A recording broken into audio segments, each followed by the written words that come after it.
Mugi enggal entuk paring pangapura urip tentrem ayem uga kanthi mulya. Semoga menjadi yang saleh, salehah, sukses, tentunya berbakti kepada kedua orang tua.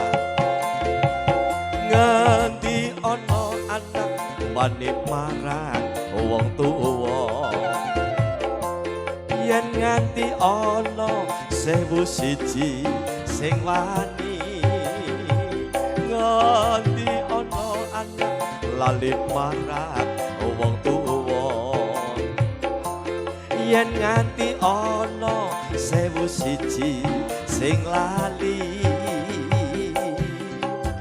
Suwargane donya ana sukune wong tuwa, wong kang tuhu bekti gedhe ganjarane. Kawula muda wasik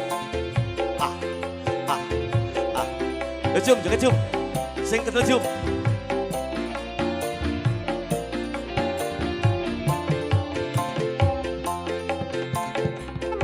Mas Ribut, mana Mas Ribut?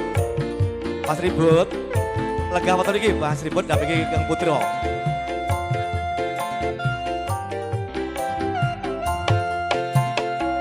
Rino wangi ralali ku tansah gedonga memuji marang Kang Kuwasa. Mugi enggal entuk paring pangapura urip tentrem ayem uga kanthi mulya.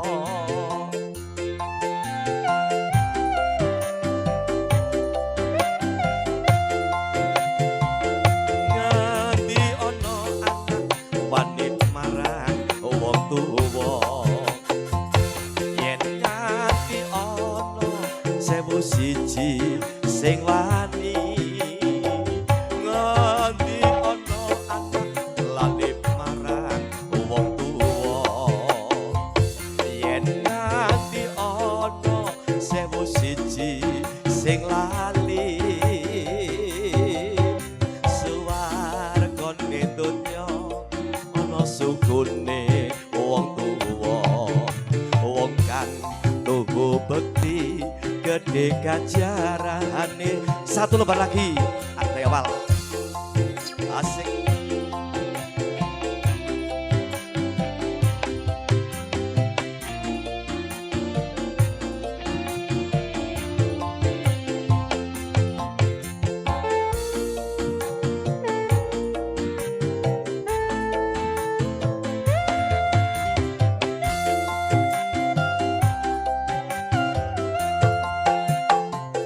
Aduh Rama Ibu ngapuraken aku sekeng salah lan luputku,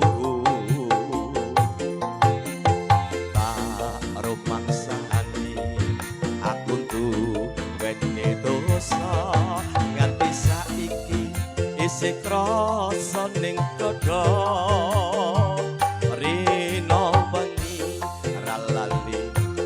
Ku tansah gedonga memuji marang Kang Kuwasa.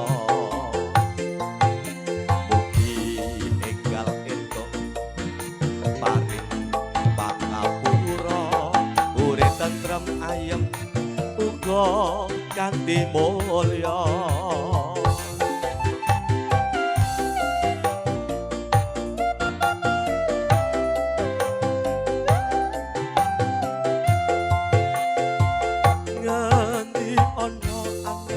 Wani marang wong tuwa, yen nganti ana 1001 sing wani, nganti ana anak lali marang wong tuwa, yen nganti ana 1001 sing lali.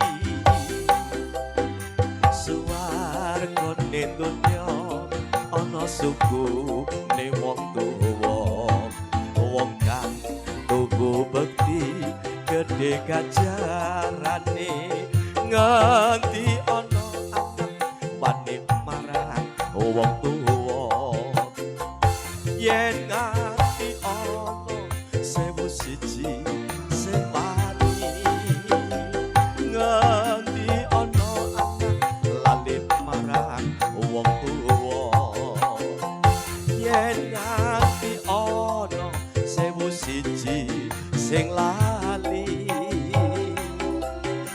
suwarga ning donya ana sukune wong tuwa wong kang tuku bekti gedhe kajarane suwarga ning donya ana sukune wong tuwa wong kang tuku bekti gedhe kajarane